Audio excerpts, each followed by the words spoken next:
As a teenager, I fell in love with food and nutrition, and I wanted to start a dessert making business right out of high school. But being in a family where everybody cooks and bakes well, when I was faced with the opportunity to either do culinary arts courses or pursue my passion in the physical sciences, my family thought it was a better decision to do the latter. I started my business, Katie's Sweet Delicacy, because of my love and my passion for baking and decorating cakes. I procrastinated a couple of years, but then in 2012 I decided, you know what, I'll just go for it. So I had some time during the summer, and I started making my logos, and everything came to fruition. And my church was very receptive when I announced that I had a small business, so I just went into it head on. Katie's Sweet Delicacies originally was Sweet Delicacies, and that name was taken. So I decided, well, I still love Sweet Delicacies, but I'm going to put my middle name, which is Katie, in front of it. So that's how the name came to came to life, Katie's Sweet Delicacies. So I studied forensic toxicology, and I had to put my baking on hold because it's a pretty strenuous program. And then after the program ended, I was able to get back into the baking. I would take cakes or whatever it is to friends' events, so like potluck stuff or whatever. And on one occasion, I took a plate of cakes. It was my first cupcakes about 3 years ago. I decorated them and made a small arrangement and took them to a friend's get-together.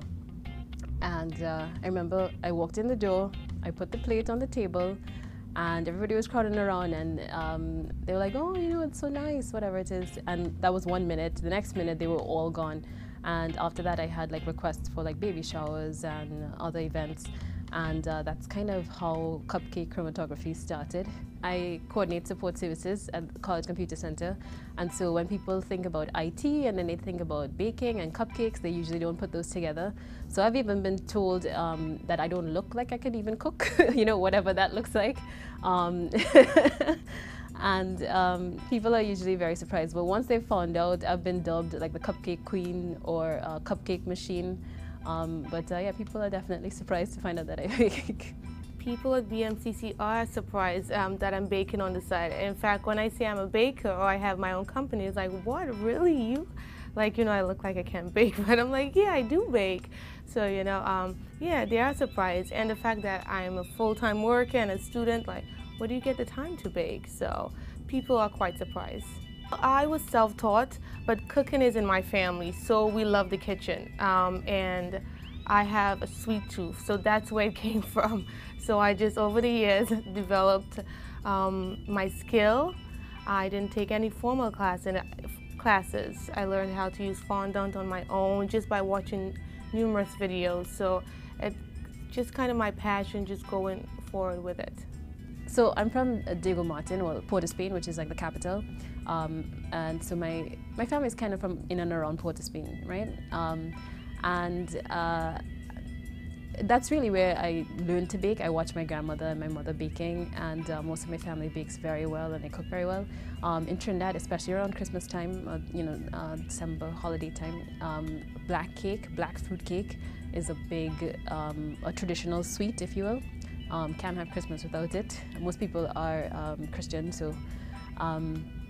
And so I've made my own spin on the black fruit cake. Usually that fruit cake is like a dense, heavy cake. It's like fruits that have been soaked in rum for like more than a year, right? Rum, wine, and sometimes brandy. So they soak those fruits, usually prunes, raisins, cherries, right, for like about a year, and then they make it, they make a batch every year. And usually it's like thick and heavy, dense. And so I've made like a lighter cupcake version. The fruits have been soaking for a year, but it's lighter, and it's like pitch black. Like the cake, sometimes people mistake it for like a really dark chocolate cake, but it's actually a fruit cake. So that has become one of my specialties, especially around this time.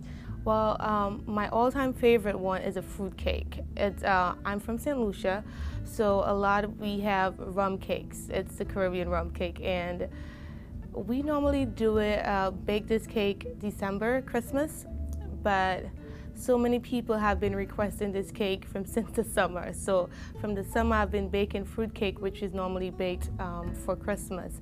It's basically fruits that you soak in brandy and red wine. You let it soak for a couple of months and then you just bake it the regular base for a cake. But it comes out so moist. So that has been one of my favorite cakes that I've done, is a fruit cake. My favorite orders, I can't say that I have a favorite because I try to challenge myself, and well, my customers definitely challenge me. And I'm always looking to create something new and exciting. But some of the things that like some people have raved about are my cranberry vodka cupcake and frosting, and coconut cream. It's kind of a usual flavor, but most people like the twist that I put on it. And I recently did a peanut butter pepperoni, which I got pretty good reviews from. People usually won't put peanut butter and pepperoni together, so it was pretty interesting. I was surprised that a lot of people liked it as much as they did. My business allows me to kind of combine a lot of my interests. My loves for the physical sciences, for food, baking, cooking, desserts, and also education and technology with the blog aspect, because I blog about my cakes and my baking as well. I decided to major in education in BMCC because I believe education is really the strong backbone of children, of a child. And I chose BMCC because of the diversity that BMCC has, and I first was at Medgar Evers, a four-year college, and I transferred into BMCC because, again, of the environment. I took to BMCC environment much more than I took to Medgar Evers. Education major it came natural for me.